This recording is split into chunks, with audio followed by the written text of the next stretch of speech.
Hello and welcome to explain my movie. तो आज हम बात कर रहे हैं 20 फ़ेब 2023 में रिलीज हुई मूवी इनसाइड की। 105 मिनट की इस फिल्म में सिर्फ एक्टिंग और थ्रिल है। शुरू में ही बता दूं कि अगर आप एक्शन मूवीज के शौकीन हैं तो शायद ये फिल्म आपके लिए नहीं है। ऑल्दो ये मूवी काफी स्लो पेस्ड और बोरिंग है और एक ही अपार्टमेंट में इस मूवी को शूट किया गया है, मगर इस मूवी में काफी अनएक्सपेक्टेड आउटकम्स हैं जो कि इस मूवी के देखने वालों को काफी एंगेज रखते हैं। तो इस मूवी की कहानी एक ऐसे इंसान के गिर्द घूमती है जो कि हाई एंड आर्ट थीफ है। नेमो को आर्ट से बहुत लगाव है, यहाँ तक कि जब बचपन में उसकी स्कूल टीचर उससे पूछती है कि अगर तुम्हारे घर में आग लग जाए तो कौन सी 3 चीज़ों को बचाओगे, तो नेमो जवाबन कहता है कि उसकी बिल्ली को, एक एल्बम को और उसकी स्केच बुक को।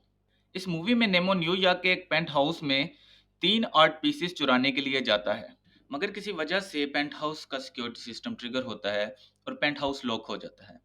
नेमो अब इस पेंट हाउस में कैद हो जाता है और उसके साथी उसको छोड़कर भाग जाते हैं। नेमो इस पेंट हाउस से निकलने के लिए हर मुमकिन कोशिश करता है, जो कि बेकार जाती है। अब इस पेंट हाउस में ना कुछ खाने के लिए है और ना ही कुछ पीने के लिए। मूवी में काफ़ी ऐसी इंडिकेशंस हैं जिसको देखकर लगता है कि नेमो यहाँ पर ही मर जाएगा, मगर नेमो यहाँ से निकलने के लिए हर मुमकिन कोशिश करता है। नेमो अपनी सर्वाइवल इंस्टिंक्ट्स और क्रिएशंस की वजह से इस पेंट हाउस से निकलने में कामयाब हो जाता है, पर इस सब में उसको काफ़ी टाइम लगता है और काफ़ी मुश्किलात का सामना करना पड़ता है।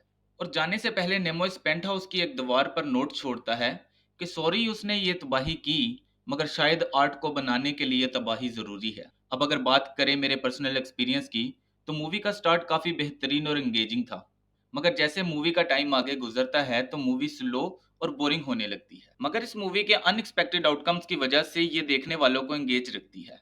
मूवी में एक ही एक्टर है, मगर इस बंदे की एक्टिंग लाजवाब है। मूवी फ्रेमिंग और स्टोरी बेहतरीन है। कंक्लूजन ये है कि बेशक नेमो के लिए ये एक कैद खाना से कम नहीं था, मगर नेमो ने सराउंडिंग्स को अडॉप्ट किया और अपनी ज़िंदगी को बचाने के लिए जो उससे हो सका उसने किया, क्योंकि एट द एंड इंसान की अपनी ज़िंदगी ही सबसे कीमती है। बेशुमार महंगे आर्ट पीसीस उसके किसी काम के नहीं थे, मगर फिर भी जाते जाते नेमो उन 3 आर्ट पीसीस को बर्बाद नहीं करता, मगर अपने साथ भी नहीं लेकर जाता, क्योंकि अब नेमो की फर्स्ट प्रायोरिटी उसकी अपनी जान है। ओवरऑल ये मूवी थ्रिल और सस्पेंस से भरपूर है और काफ़ी अनएक्सपेक्टेड आउटकम्स हैं। मूवी में कुछ इंडिकेशंस की वजह से मुझे भी ये लगा कि नेमो शायद इसी पेंट हाउस में मारा जाएगा, लेकिन इस मूवी की एंडिंग काफ़ी अनएक्सपेक्टेड थी। आपको इनसाइड की स्टोरी कैसी लगी कमेंट सेक्शन में ज़रूर बताएं और एक्स्ट्रा सपोर्ट के लिए वीडियो को लाइक भी करें।